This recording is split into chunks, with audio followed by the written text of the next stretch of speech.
Good evening. My name is Toby Tichtenbach, and I'm the director of the Holocaust Resource Center in Buffalo. It's August 7th, 1989.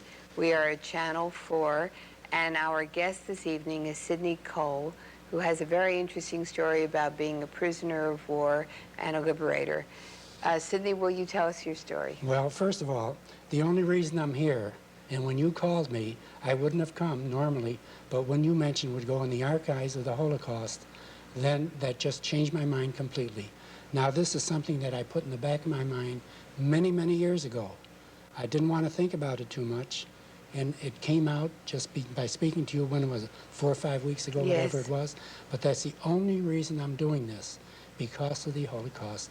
And if one person in the entire world gets anything out of this interview, I'll be happy about it. Just one. I want people to remember what really happened back in the old Nazi days. So tell us your story. All right, I'm going to tell you a real fast story. Don't tell us fast. Well, whatever it may be. But in 1940, I enlisted, registered for the draft. I immediately was put in a 1A class. I knew eventually, with war in the upcoming, that I would be drafted. I did not want to be a foot soldier. I wanted to be a pilot. And I just made up my mind to do that. And I tried and tried to get into service and couldn't get anywhere. I finally made connections in New York City. I went there, took a physical examination, passed it. Then we had to take a mental exam. And after many weeks, we went to the University of Syracuse, and there were people from New Jersey, Pennsylvania, New York State, and I know possibly 80, 100 youngsters took the examination. Nobody could pass it. It was something that was beyond reasoning at that particular time. No one passed it. Nobody passed it. And incidentally, with the physical, there were very few people passed it also. Out of the 80 or 90 that we took, possibly 12 or 15 passed it. So you were an excellent I was in that group, right. Of course, I was a lot younger then, too. But anyhow, I still didn't give up my quest, because I knew eventually I'd be drafted. So I finally decided to go to Canada. And I finally went to Toronto, took a physical and a mental the same day, and they told me to wait a telegram. They'd let me know the outcome. I got a telegram to report for duty that I had passed both the physical and the mental qualifications to enlist in their Royal Canadian Air Force. I went up there, and we checked into Manning Field, which is the exhibition grounds of the Canadian National Exhibition. And after many inductions and shots and programs and so forth, I didn't see an aircraft or anything for 3 or 4 months. It was all groundwork. And then we started our training. And I completed my training at the end of 1945. Or no, I'm sorry, 1940, 41. December 7th, 1941, when Pearl Harbor happened, I decided I wanted to come back to the United States. Being a volunteer with a USA patch on my shoulder and the enlistment papers that I had signed when I entered the Canadian service, I could ask for a discharge at my will. Well, anyhow, I put in for a request to be discharged from the service, and it finally came through after a few months. I reported to the United States, went to the draft board, and waited there because they didn't know what to do with me at that particular time with the qualifications I had just coming out of service. And they weren't set up yet for any type of enlistment or so forth and so on. Then they called me in and asked me if I would be interested in taking glider pilot training. Now, in order to be qualified to do that, you had to have power ship training, which I had just completed in Canada. So I agreed to it. And you were an officer in I graduated as a flight officer. So I agreed to it. I went into service here as an enlisted man. They sent me to Miami Beach to round up the 30 that was going to be the first class of glider pilot training in the United States. Well, from there, we went to Santa Fe, New Mexico. We went to Janesville, Wisconsin, and we took our glider, and then we were flying power ships right along, and then we were checked out by some of the Air Force pilots that came from West Point, and they were a very, very small organization at that time. And the complete 30 that took the first glider pilot training course did pass. There wasn't one failure. Then we went to 29 Palms, California for our first glimpse of gliders. And from the moment I got into a glider, I knew I didn't like it. Why not? I didn't like it because of it was so quiet that the noise was deafening. It was just, I can't describe it, because I was always reaching for a throttle that it didn't have. And I just knew that they wanted to use gliders in combat, and it would never work. I just knew it couldn't. Well, anyhow, I showed you, we graduated in 1942. I think we have pictures of Yes. you in your Yes. in your uniform. Do you want to tell us about this picture on the screen here? Well, that is when I was in the service in the Royal Canadian Air Force. That's when I first And entered. that's 1940. That's in 1940. 1940. Yes. Now we have another picture of you. Okay, that picture there is when I graduated. Now we're getting ahead of the story, but I graduated OCS at Fort Sill, Oklahoma, as a field artillery officer. And All right, so we'll come back to We'll this. come back to that picture. Okay. Okay, well, we finished with our glider pilot training, and one night I was OD, which is Officer of the Day, and at midnight, a telex came through. They were looking for liaison pilot instructors. Now, liaison pilot people are ones that spot field artillery shells for field artillery battalions. And it's done, they have forward observers that are on the ground, and they have them in the air. And I felt that's what I would want to do, because it's flying and not glidering. And I went to my commanding officer the next morning after reading this telex, and he refused to release me. I went over his head and finally made connections and went down to Fort Bragg, North Carolina, which is one of the largest field artillery training camps in the United States. You were really gutsy, weren't you? Made through. And they said, fine, your qualifications are fine, but you have to be a field artillery officer. I was in the Air Force. I had nothing to do with a gun. I never took a basic training where I had to march and go through all the other equipment that a normal soldier does. Well, anyhow, I said I would. So they discharged me from the service for a C of G discharge, which is convenience of the government. And they sent me to Fort Sill, Oklahoma, which is a field artillery training camp. And that's OCS. And it's a 90-day course. Everything is double time. And I was in that group. I was, I believe, 26 years old at that particular time. And I was in with a group of VMI students that were 21, 22, fresh out of school, and had to keep So you up were with the them. old man. I was the old man at 26. So the picture is of your graduation from Officers Candidate School. Officers Candidate School, field artillery training. So we'll go back to the picture, and Okay. if there's anything in the If picture. you go back to the picture, you will see that there are no medals, no anything. It's a field artillery insignia on my collar. Okay? And what's then your rank here? Second lieutenant. Second lieutenant. Second lieutenant.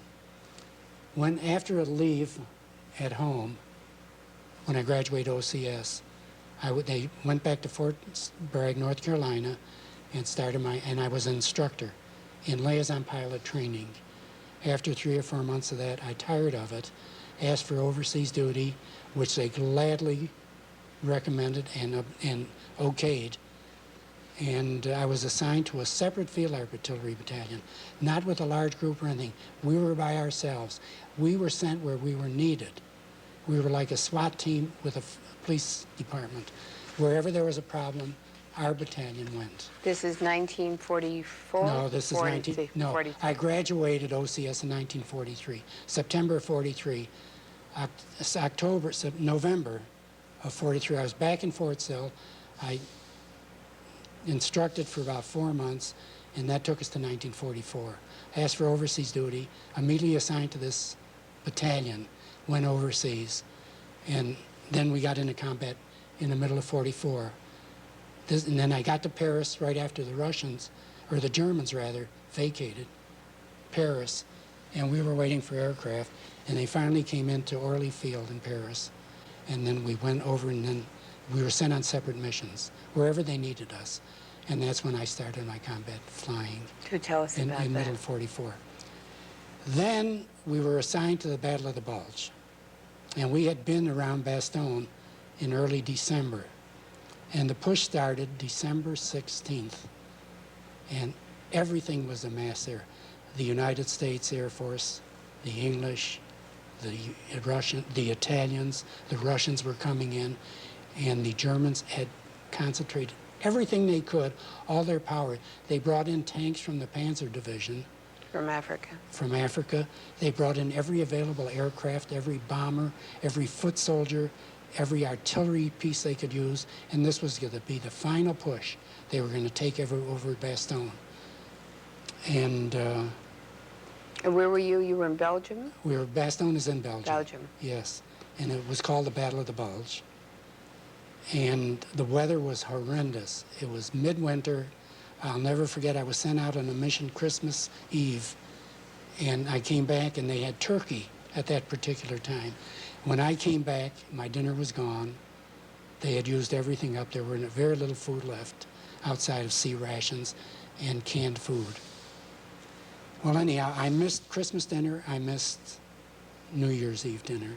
I was out on a mission at that particular time. How many missions had you flown? I had flown 126 missions. It's got a mission.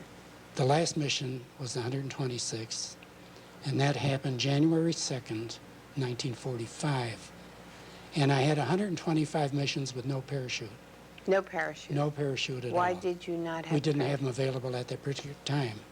They were They not were just not giving available. them to you? No, the shipments never arrived from the States. We were very short of materials at that particular time.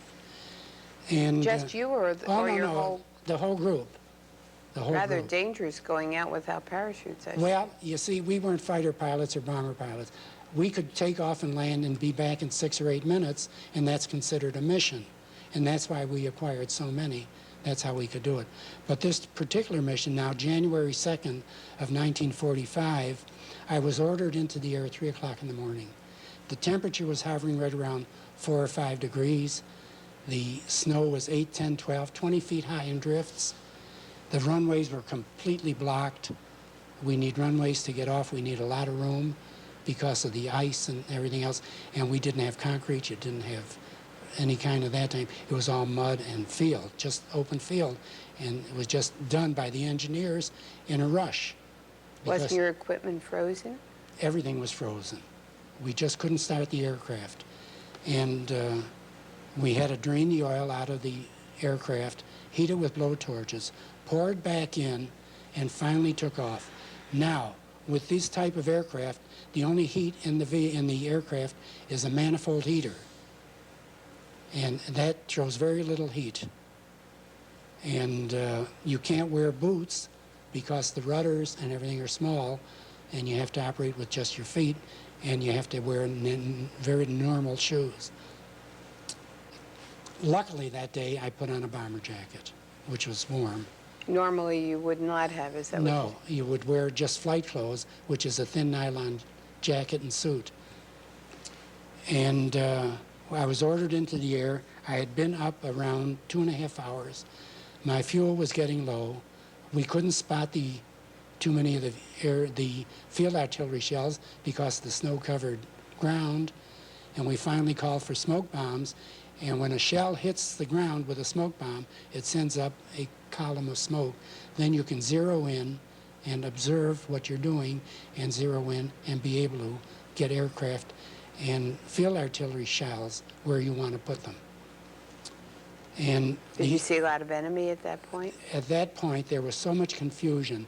Our own planes were strafing everybody. They were just letting bullets fly from wherever they could, anywhere they thought the enemy might be. It was even on our side of the battle line.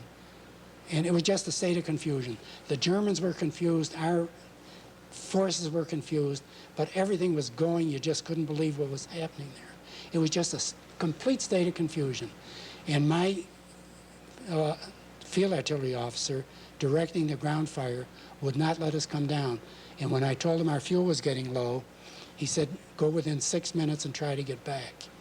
And of course, we need a lot more time. And all of a sudden, our aircraft was hit by anti-aircraft fire. We are sitting tandem in the aircraft with a very small door, And the particular chutes we were wearing that particular day were seat packs. Now, there are two types of parachutes. One is a backpack that puts you forward in the aircraft where you can't control the aircraft too sensibly. The seat pack raises you up where your head is hitting the canopy. Silly. But we had them on, and when the aircraft was hit and I lost control, I put it in a glide position. Oh, you were used to being a glider Well, the engine pilot. was shot out, so I had no power, but I had put it in. Now, in our training, when we were taking glider pilot training, our instructor would take us up 5 or 10, 8,000 feet, reach over, he was in the back, shut the ignition off, and you'd have to land in a circle. That was part of the training to be a glider pilot. Well, anyhow, it came in very, very good stead with me. And now, just to get back to the story, I ordered my observer out Out of the plane. of the plane, because we were both going to jump. We Right. couldn't stay in the plane, it was So disabled. he had to go first. So he went first because he was behind me. We opened the door, which is a very narrow door, and he got tangled up in his headsets and all these radio wires, and he was leaning out. He couldn't budge at all. I took my foot and shoved him out. I saw his parachute open. By the 3 or 4 minutes that happened between the time he got out and by the time I bailed out, he landed on the American side. I landed on the enemy side. Just the which difference was of those few minutes, just minutes, because we were right sort of in the center. And I was wounded, and I saw them shooting at me coming down in the air parachute, and I could see the holes popping up in the parachute. Now, evidently, I was hit in my arm and I was hit in the leg. Now, I don't know if I was hit when the aircraft was disabled or when they were shooting at me when I was coming down in the parachute, and I didn't feel it. When the aircraft was hit, I had a funny smell in the aircraft, and I can't describe it what it was, but it was not normal in that aircraft. And after I bailed out and saw these bullet holes, you know, you can guide yourself coming down with the shroud cords. And anyhow, I got away and landed at the edge of a forest, completely wounded and You were bleeding. bleeding profusely. And I grabbed the parachute, wrapped it around me, then I lost consciousness. And I woke up intermittently back and forth. And I think the second time that I woke up, I remembered my dog tags. I knew I was in German territory. I knew that the Germans were starting to retreat. And I took my dog tags and just flung them as far as I possibly could. And you had Now- enough strength for that. That's Well, amazing. you know, you get energy that you can't believe. And the dog tags, the reason, it had an H on them for Hebrew, and I knew I was in German territory, and to avoid any other massacre, whatever you want to call it, could happen to me, that's why I did it. Was that instruction that was given to you? No or is that instruction your- whatsoever. And your own again, common sense? the instruction they had in parachute training was 2 hours. And part of the 2 hours instruction in parachutes, they showed us how they fold a parachute and how to pull the cord. Oh. Period. That was my instruction. And I laid at that, now I passed out in and out perhaps 36, 48, 72 hours. You I have don't no know. way of knowing, no way of knowing. And I don't think it was more than 48 hours because the Germans were retreating. And there was a tank that passed by me, manned by German officers that were retreating. They were running for their lives. They spotted me, stopped, didn't take me into the tank at all, but threw me on top of the tank. Ooh. Just threw me on without the parachute, anything. Just physically grabbed me and threw me on. And you were still bleeding? I was, well, It must have stopped. It had stopped because the blood had crusted over. It scabbed over. And I was taken back to some small town or village. Where, when, how, hard to remember. And they turned me over to the Hitler Youth. They were- Kids, children. Kids. They were in full uniform with the Nazi thing across their chest, with the brown pants, with the brown shirts, with everything. They were just like you see in the movies, just like you see anywhere where they show up these horror pictures. And these were anywhere from 12 to 19, 20 years of age. and they started interrogating me.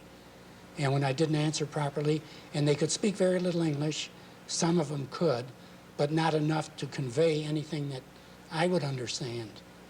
So every time I didn't give them a right answer, I would get it.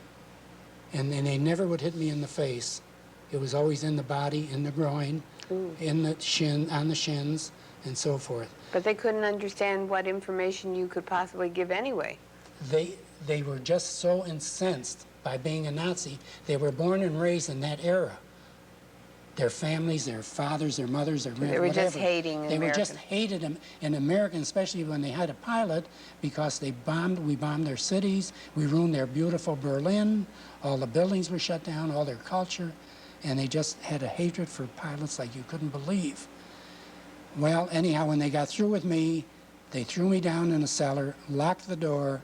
Now, the cellar in these German villages, no windows, and you could just see the stone, the way these little houses were built. And it was extremely damp in there, and there was a mound of old rotten potatoes down there. So you hadn't eaten for days and days, I Probably 3 or 4 or 5 days. And they just threw me in there.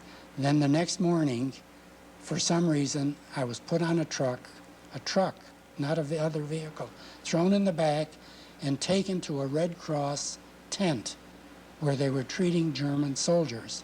Do you know where you were? No, have no idea. No idea. Somewhere in Germany. And this German doctor was just treating the Germans first. And then when he got to me, which I was, of course, the last one he ever looked at, there were paper bandages. He did wrap my arm, he wrapped my leg, and gave me a tetanus shot. Now, why or how he did it, I don't know. But actually, it helped. And then from there, I was sent to some other place where they tried to interrogate me. I couldn't answer. I was put on a train and taken somewhere else, and they tagged me severely wounded. And of course, on the train, there was some bowl of soup. There was some food. You were taken care of by German soldiers? All by German. Everything was German. And on this particular train, there was a English doctor that was captured long time ago. I think it was 1939. He was a major, a medical man. And he had very little equipment. He had rusty tweezers. He had a little black bag with nothing in it, paper bandages, perhaps some mercurochrome. There was nothing. They might have had some sulfa powder. I don't know what they had. But anyhow, he was picking this shrapnel out of my leg.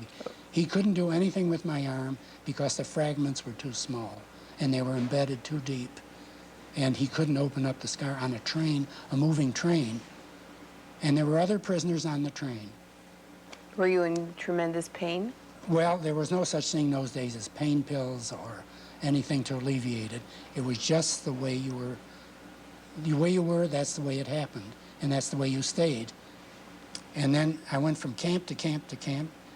And everywhere I went, I remember laying somewhere for a day or two in a large room with a wooden floor and perhaps 100 prisoners, just laying on the floor, awaiting orders, awaiting to be shipped out.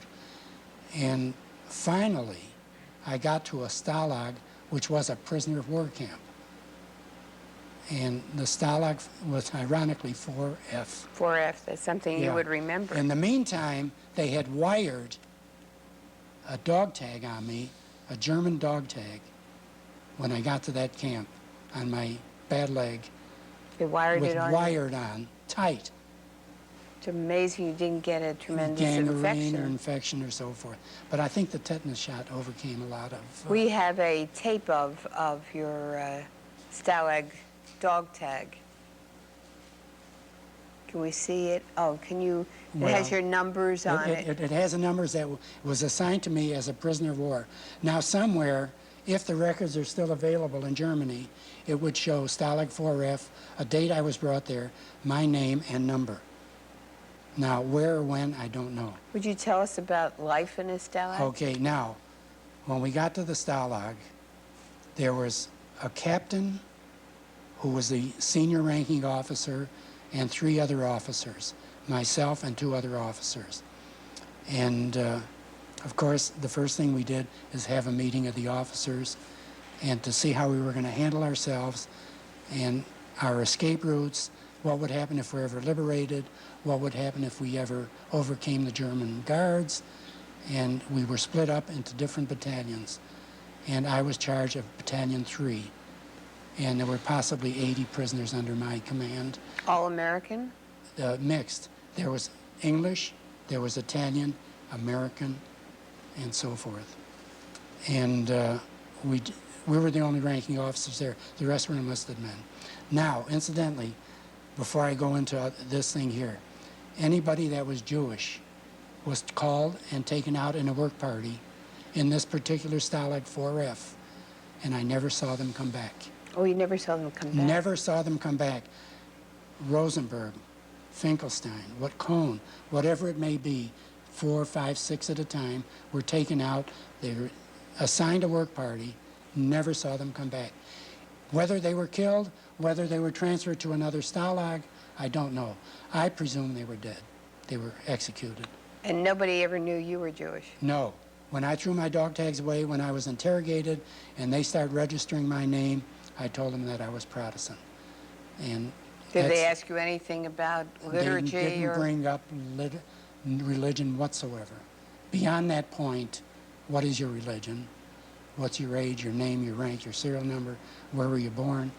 What outfit were you with? How many airplanes and aircraft do they have? How many tanks? How many field artillery battalions? How many infantrymen? All those questions, which I did not answer, except the pertinent questions to my own personal use. Did any one of your fellow prisoners know you were Jewish? No. I didn't go around saying I'm a Jew. No, you kept that No, I kept that discreet. as discreet as could be. And then I was in that camp possibly 2.5, 3 months. What was the treatment like? The treatment was horrible. There was no water, there was no hot water, there was no food, there was no medication, there was no showers, there was an outside pump with well water that rank, filthy, rotten, rusty, smelly water. There were no shaving equipment. The meal was 1 in the morning, 1 at night, and both meals were alike. It was a potato soup with grass in it. It was anything they could make to try to make it a little thick. Now, I have a very interesting thing to tell you. They once issued us bread, and one of the German guards and I tried to converse, and we sort of got a little bit friendly. And he brought me a loaf of bread. Now, this loaf of bread was baked in 1939. It was in a wooden box, completely sealed. It was a replica of a little coffin, and it was made out of wood. It was like balsam wood. It was very light, and you could just go like this with your hand and fingers and penetrate, rip it open, and there was a fresh loaf of bread. In other words, you kept it for 4 or 5 5 years? Yes. Now, they had produced thousands and thousands, maybe millions of loaves of bread. In Germany? In it was Germany. made in Germany Yes. that way. That is interesting. They had prepared. Yes. And this was it was a little like this, just like a regular loaf of bread, and it was in a little box that represented, it was just amazing how they had prepared all this, scheming ahead for food and so forth. Did you have to work in this town? No. Now, there were work parties. There were ditch digging. There was cleanup and everything. But with my rank, and I was a second lieutenant, no, I was never assigned a work detail. And did the Red Cross ever come through? Okay, toward the end, maybe in the second month, there was a Swiss Red Cross representative came through, and he did give us postcards. And he said, write them out, we will mail them. The Germans do not have to censor these because the Red Cross was, I guess, had permission. And I did write a number of postcards. This is 5 months after I was shot down. So your family in... For 5 months, my mother did get an MIA telegram. Oh. She has it. My mother's passed away, but my sister still has it to this day. And the food was just horrible. Everybody lost weight, but particularly myself. I went down to 95 pounds. From what? From 145. In 2 or 3 months? In 5 months. In 5 really, months. really. Oh, January until... Yeah, January until then. Okay. Because up until then, until I got to the Stalag, I had never really eaten a full meal. And at the Stalag, I didn't eat a full meal. But there was soup, there were potatoes, occasionally bread. There was no medication at all. There was no shaving cream. Once in a while, they would let us use a shower with a little bit of hot water. And soap, of course, was almost unheard of. And you wore your own clothes? Wore your own clothes, and my clothes were tattered. Absolutely tattered. The bomber jacket I was wearing had been penetrated by fire. Right. I was shot. I was shot in the leg and shot in the arm.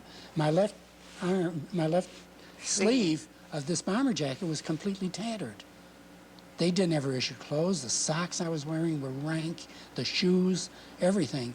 And you know, you try to wash them, you try to do this, but you're using cold water. You can't dry it's the winter time too. You can't believe the cold and it just almost impossible to describe the conditions there. So when we see Hogan's Heroes, it's a paradise compared to what you had. That storybook, that would have been great. Even the Germans, they were funny on Hogan's Heroes. Right, sure. But these guys were stern. They were mean. Mean, and you know, and prod you and hit you. Rank didn't mean a thing when you were. But one thing, they did not put me, any of the officers, there were only 4 of us on a work party. And of course, we had meetings. We're trying to scheme on escape and what to do. Did you know what was happening in Europe? Yes, we had a formation in April, and they did announce that President Roosevelt had died. They did tell us that. Did you know anything about the situation with the Jews or concentration camps? We had heard through the Germans, through some of the German guards, that there was concentration camps, that they were rounding up all the Jews in Europe.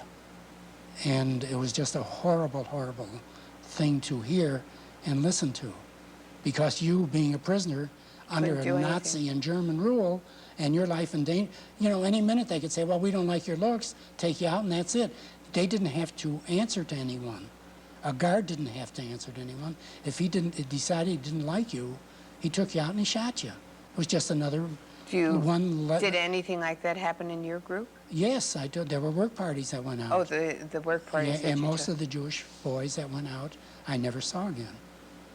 Never now, again. you showed us, and we have on the screen, a pass that you got from the... Okay, now, wait a minute, we're jumping ahead. Oh, we're jumping. Okay, so yeah, we're jumping a little ahead of this. But the Russians came in. We had heard that the Russians were coming. How did you hear? The Germans told you. Now, we knew they were frightened, and, you know, they were in communications either by telephone, either by courier, whatever, we don't know. But we knew that particular night that the camp was going to be vacated by the German guards. And all of a sudden, we had gathered everybody. Nobody went to sleep that night. We had gathered up, and everybody was alerted. We were all awake. And we heard the Russians coming, and they came in by horse-drawn carts, very few vehicles. And most of them were Mongolians. And the pots and pans were rattling on the back of the cart. Of the two-wheel carts. Oh, my. Just like the old days, you couldn't believe it. It took you back in history. Sounds very primitive. It was primitive. It was many years ago that you see this. And the first thing the Russians did was rip out all the barbed wire, the complete barbed wire encampment around the whole camp. And then, of course, the 4 officers were taken to meet the Russian major. And could you converse at anyone? The Russian major was a graduate of the University of Minnesota and could speak English. Oh, my. Very amazing. And he took a liking to me. We became buddies. Wherever he went, I went. When I went, he went. Now, this is April 1945? No, it's May. May already. May of 45. April is when they announced that President Roosevelt had died.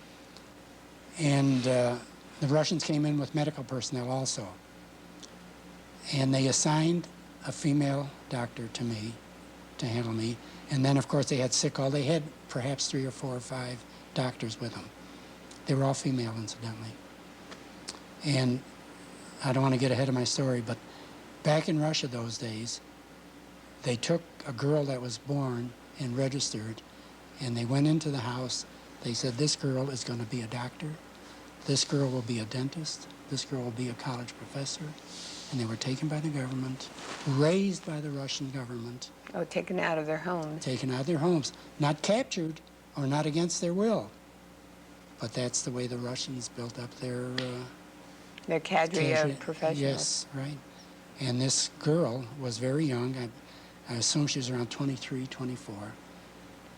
And Was she a good doctor? she was newer stuff. Again, couldn't speak good English, but she knew, you know, she examined me, she saw the condition I was in, and Had your leg festered or your arm? Were they? oh yes, there was a lot of infection there, which she cleaned up, she treated.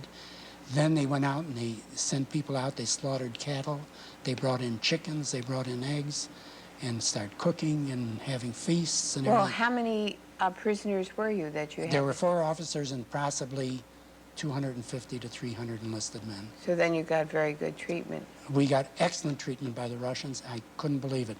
Now, he also explained to us that we were going to be kept by the Russians approximately 1 to 2 months to build us up, because we were the first Americans that were ever liberated in the Russian zone by the Russians.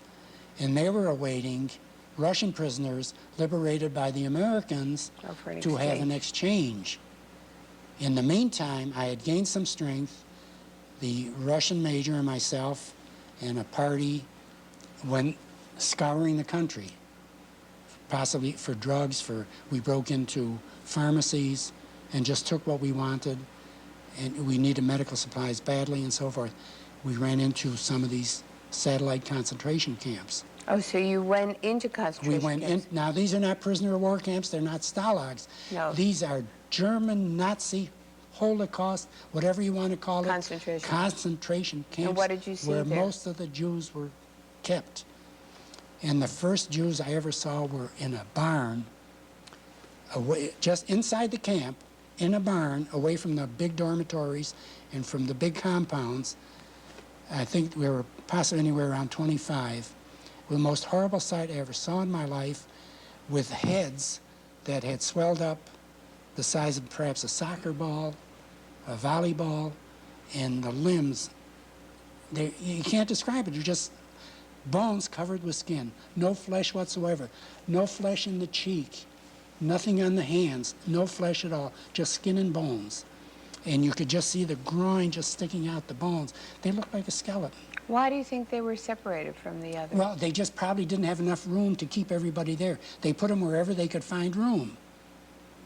And we tried to feed these people. We tried to give them medication, water, hot drinks, whatever.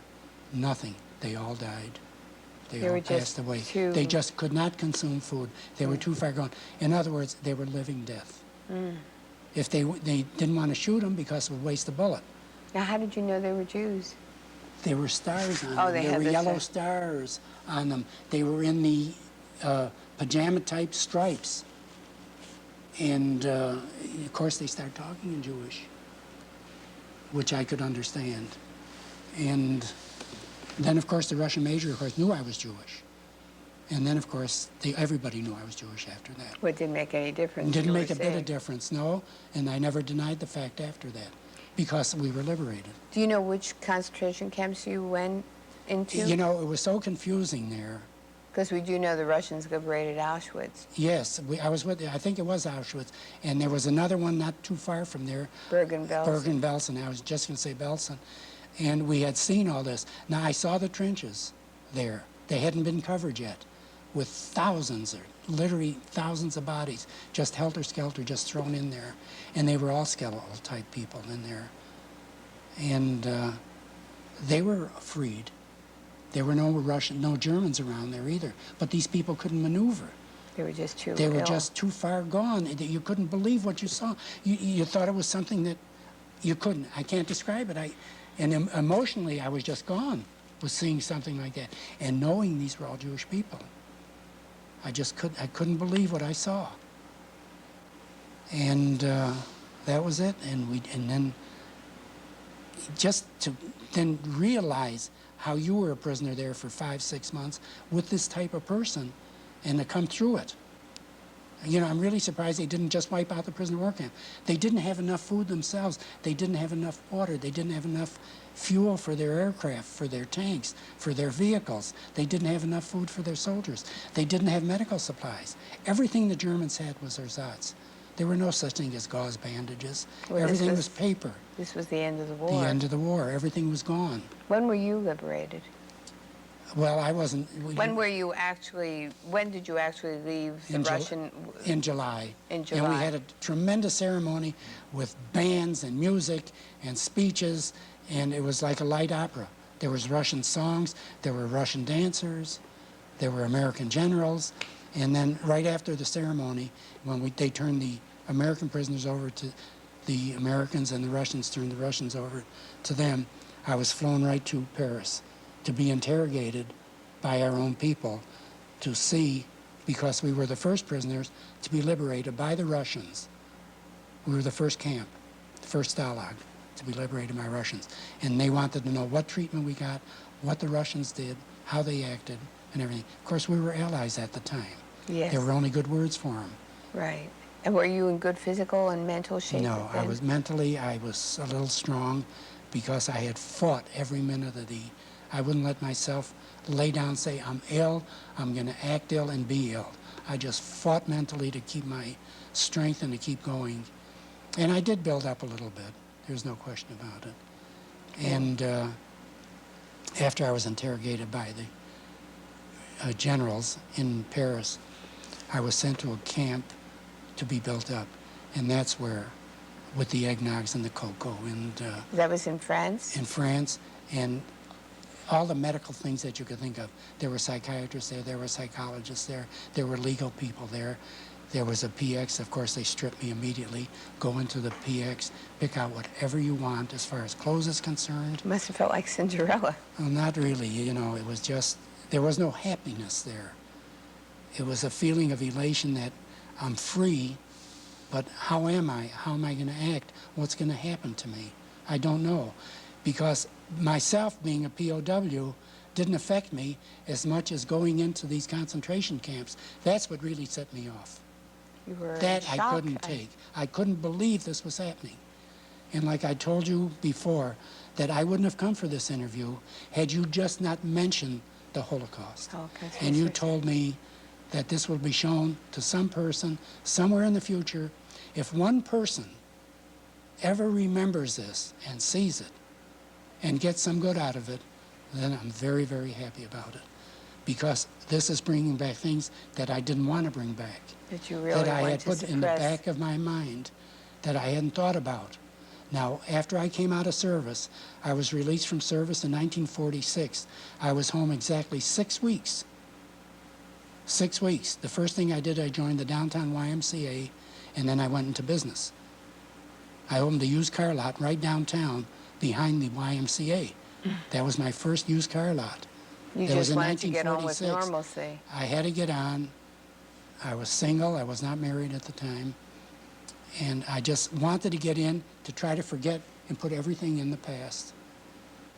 And But in that's your it. modesty, you forgot your medals, and we have an assortment of the medals Well, okay. that you acquired, so maybe you will tell us about okay, them. I think that one there is the latest one I got, and that came 44 years after. That came this year. This just recently? Yeah, just it came, and it was presented to me by Senator Masiello. And what at is his- it for? And that is a POW medal, prisoner of war, and it's the first medal that's ever been issued For prisoners, for prisoners of war. Of all wars. Of all wars. Now, this prisoner of war medal is for World War I, for Vietnam, for Korea, and World War II. It's the same medal if you were a prisoner of war.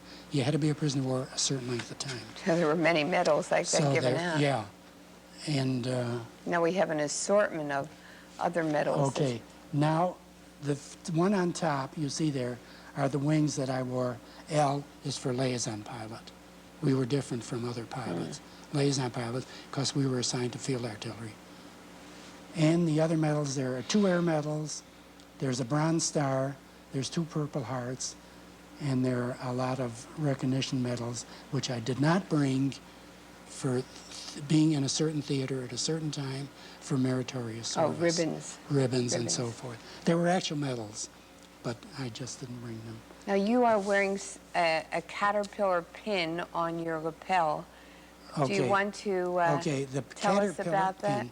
Now, evidently, the Army records were sent through the government to this corporation that manufactured the parachutes that we used to save our lives.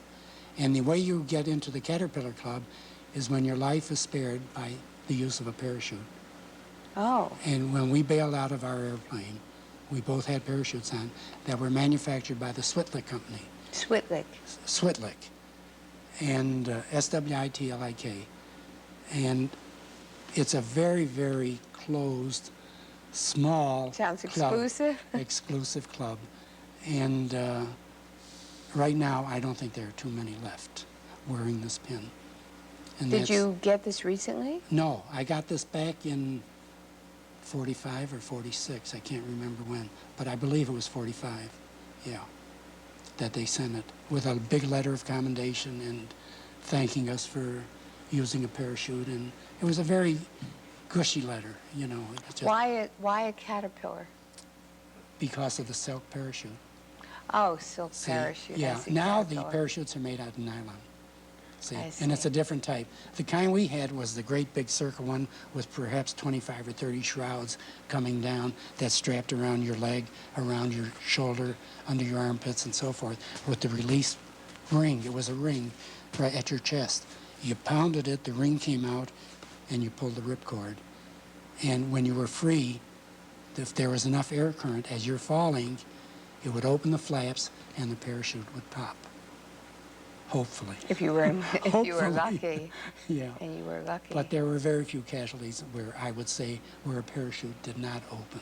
Are you, incidentally, are you in touch, or were you in touch with your co-pilot, or whatever you called him, the one that you pushed out of the plane? Okay, now here's what happened. When he bailed out of the airplane, he landed on the American side, and I showed you a letter I got from one of my buddies in the Lieutenant Clark. His name was Brian, the fellow that I was with, crawled back on his hands and knees. He was not wounded by gunfire, but he had hurt his back. And later on, I found out that he had broken his back Oh, dear me. when he landed. And he's in a hospital somewhere in Texarkana, Texas, as far as I know today. Oh, still? He's still alive, but he's incapacitated Oh. with a broken back. Unfortunate. And I never been in touch with him. I didn't know where he was until I got this letter that he was alive. And they didn't know And where you were. They didn't know where I was at all for 5, 6, 7 months. And that's how I got to know about Brian. But in the letter, you'll see how he was worried about me because he knew the reason I was a POW is because of him. Because if we had both bailed at the same time, we would have both landed on this side of the... On our side. On our side, not the enemy side. Sydney, we have to conclude very shortly. Do you have a message or anything you want to say in conclusion? Just remember, being a Jew is one of the best things that could ever... If you were born and raised as a Jew, stay a Jew. Never deny it. Be proud. And remember, there are people in this world today that I know do not believe there was ever a Holocaust. They do not. They think it's a fiction by the Jews. The Believe me, revisionists. it is true. What Believe every happened? word of it. It's something you cannot describe. Just stay a Jew and be proud. And know your history. Yeah, And exactly. don't let it happen again. Don't ever let it happen again. Your heart and soul, your financial gains, whatever, stay with it. Thank you very much. It's been a pleasure. Thank you.